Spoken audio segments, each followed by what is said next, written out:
ശ്രീ ഗോകുൽ ഗോപിനാഥ്, നിങ്ങൾ MLA സ്ഥാനം രാജിവെച്ചേ അടങ്ങൂ, അല്ലെങ്കിൽ പാലക്കാട് കാല് കുത്തിക്കില്ല എന്നൊക്കെ പറയുമ്പോൾ സംരക്ഷണം ഒരുക്കുകയാണ് പാർട്ടി രാഹുൽ മാങ്കൂട്ടത്തിലിന് MLA സ്ഥാനം രാജിവെക്കണ്ട എന്ന് പറഞ്ഞുകൊണ്ട്.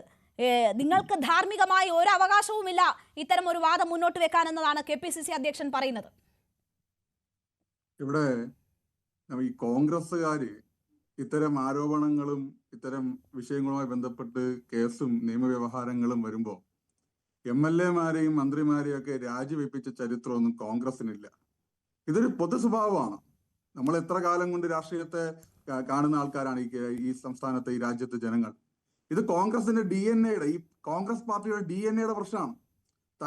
തലമുറയോളം കൈമാറി വരുന്ന ഒരു സ്വഭാവ വൈകൃതം അത് ഈ രാഹുൽ എന്ന് പറയുന്ന ചെറുപ്പക്കാരനിലും എത്തി എന്നുള്ളത് മാത്രമേ അതുമായി ബന്ധപ്പെട്ടുള്ളൂ.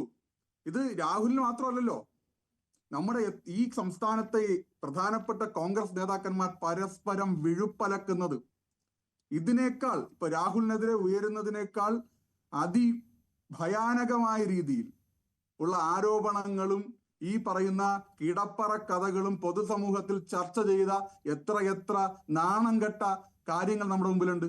അപ്പൊ രാഹുൽ ഒരു പ്രതീകമാണ്. രാഹുൽ മാങ്കൂട്ടത്തില് കോൺഗ്രസ് DNA-യുടെ അവസാനത്തെ കണ്ണിയാണ്. കോൺഗ്രസിന്റെ സ്ത്രീവിരുദ്ധ സ്വഭാവത്തിന്റെ, കോൺഗ്രസിന്റെ ഈ പറയുന്ന രാത്രി ഉപചാരങ്ങളുടെ അവസാന കണ്ണിയായി നിലനിൽക്കുകയാണ്. അതോടൊപ്പം ഈ പറയുന്ന രീതിയിൽ രാഹുലിനെതിരെ വന്ന ആരോപണങ്ങൾ ഒരു രാഷ്ട്രീയ പ്രവർത്തകന്, ഒരു MLA-ക്ക്, ഒരു സംസ്ഥാനത്തെ ഒരു യുവജന സംഘടനയുടെ അധ്യക്ഷന് ഈ ഇത്തരത്തിലുള്ള കുൽസിത പരിപാടികൾ ഒപ്പിക്കാൻ വേണ്ടി എവിടെ നിന്നാണ് സമയം കിട്ടുന്നതെന്നാണ് യൂത്ത് കോൺഗ്രസ്സുകാരോട് ചോദിക്കാനുള്ളത്. ഇയാൾക്ക് ഇവിടെ നിങ്ങൾക്കൊരു പണിയില്ലേ? വേറെ ഒരു രാഷ്ട്രീയ പ്രവർത്തനമില്ലേ? ഈ പെമ്പിള്ളാരുടെ പുറകെ നടന്ന് ചാറ്റ് ചെയ്യാനും അവരെ സ്റ്റോക്ക് ചെയ്യാനും അവരുടെ പുറകെ നിന്ന് ശല്യപ്പെടുത്താനും ഗർഭമുണ്ടാക്കാനുമാണോ യൂത്ത് കോൺഗ്രസ്സുകാർ ഈ കേരളത്തിനകത്ത് രാഷ്ട്രീയ പ്രവർത്തനം നടത്തുന്നത്? നിങ്ങളുടെ രാഷ്ട്രീയ പ്രവർത്തനം ഇതാണോ? ഇവിടെ ബാക്കി ഏതെല്ലാം സംഘടനകൾ, ഏതെല്ലാം രാഷ്ട്രീയം പറയുന്നുണ്ട്? ഈ ഒരു സംസ്ഥാന അധ്യക്ഷന് ഇതിന് മാത്രമേ സമയമുള്ളൂ എന്ന രീതിയിലാണ് വാർത്തകൾ വരുന്നത്. ഒരാളല്ല, രണ്ടാളല്ല, മൂന്നാളല്ല.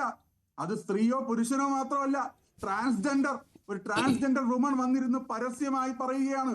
പരസ്യമായി പറയുന്നത് പോട്ടെ, ആ ട്രാൻസ്ജെൻഡർ വുമൺ വന്ന് തന്നെ അതിഭീകരമായ രീതിയിൽ റേപ്പ് ചെയ്യുന്നത് പോലെ ലൈംഗിക വൈകൃതത്തിന് ഉപയോഗപ്പെടുത്തണമെന്ന് ഈ പറയുന്ന പാലക്കാട് MLA, ആ പാലക്കാട് എന്ന് പറയുന്ന പേര് വെറുതെ ഉപയോഗിച്ച് ആ നാട്ടിലെ ജനങ്ങളെ കൂടി നമ്മൾ നാണം കെടുത്തുന്ന അവസ്ഥയാണ്. അപ്പോ ഈ MLA, നിങ്ങളുടെ നേതാവ് രാഹുൽ മാങ്കൂട്ടത്തിൽ ആ പറയുന്ന ട്രാൻസ്ജെൻഡർ വുമനെ അത്തരത്തിൽ ഉപയോഗിക്കാൻ വേണ്ടി ആഗ്രഹം പ്രകടിപ്പിച്ച് പലയിടത്തും ക്ഷണിച്ചതിന്റെ കാര്യങ്ങൾ അവർ പുറത്തു പറയുമ്പോൾ ആ സമയത്തും വിളിക്കുകയാണ്, പറയല്ലേ എന്ന് പറഞ്ഞ് അപേക്ഷിച്ചുകൊണ്ട് വിളിക്കുകയാണ്. അപ്പൊ ഇതാണ് ഈ പറയുന്ന ഈ പൊതുവായിട്ടുള്ള അവസ്ഥ. അപ്പൊ രാഹുൽ എന്ന് പറയുന്നത് ഈ കോൺഗ്രസിന്റെ തലമുറയോളം കൈമാറി വന്ന സ്ത്രീ വിരുദ്ധതയുടെ പുതിയ മുഖം മാത്രമാണ് എന്നുള്ളതാണ് അതുമായി ബന്ധപ്പെട്ട് പറയാനുള്ളത്. അതോടൊപ്പം സൂചിപ്പിക്കാനുള്ളത്, ഇവിടെ നിങ്ങൾ ഈ യൂത്ത് കോൺഗ്രസിന്റെ പുതിയ സംസ്ഥാന അധ്യക്ഷനെ കണ്ടെത്താനുള്ള തമ്മിലടി തുടങ്ങിക്കഴിഞ്ഞു.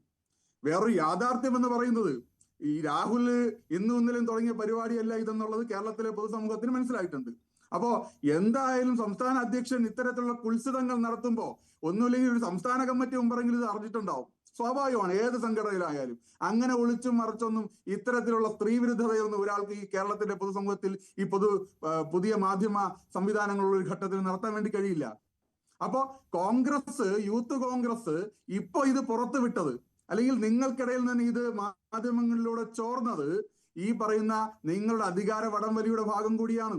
ഒരു രാഷ്ട്രീയ നേതാവിന്റെ സ്വഭാവ വൈകൃതത്തെ പൊതുസമൂഹത്തിൽ എത്തിച്ച് അദ്ദേഹത്തെ എത്ര നാളുകൾക്ക് മുമ്പ് തന്നെ ഇതുമായി ബന്ധപ്പെട്ട് തിരുത്താൻ കഴിയുമായിരുന്നു.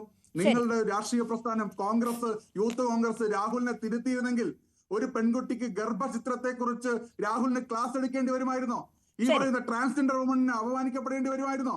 അപ്പൊ യൂത്ത് കോൺഗ്രസ്സുകാർ രാഹുലിനെ നിലയ്ക്ക് നിർത്താൻ ശ്രമിക്കാത്തതിന്റെ ഭാഗമായിട്ടാണ്, നിലയ്ക്ക് നിർത്തിയില്ല എന്ന് മാത്രമല്ല, തിരുത്തിയില്ല എന്ന് മാത്രമല്ല, സ്ഥാനമാനങ്ങൾ നൽകി ആദരിക്കുക കൂടി ചെയ്തു എന്ന് വേണം മനസ്സിലാക്കാൻ. അതൊരു ട്രോഫിയായി സ്ഥാനമാനങ്ങൾ ഇടവേളകളില്ലാതെ നൽകിക്കൊണ്ടാണ് പ്രോത്സാഹനം കൊടുത്തത്. ഇപ്പോ എല്ലാം വെളിയിൽ വന്നിട്ടും വീണ്ടും സംരക്ഷണ കവചം ഒരുക്കുകയാണ്